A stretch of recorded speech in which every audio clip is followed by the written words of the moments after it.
నామమెల్తో ఘనమైనది మరి పూజింపదగినది నీ సమృద్ధితో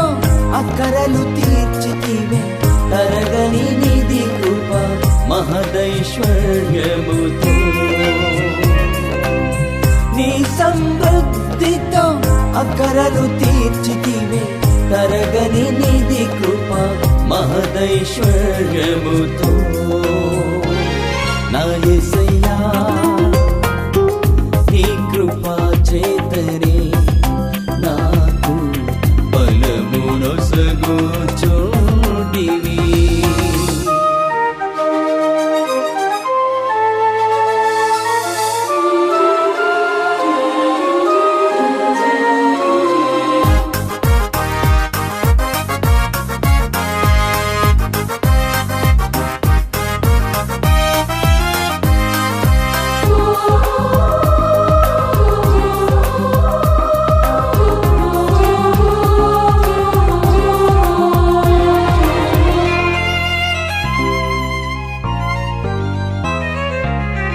ఏ అపాయ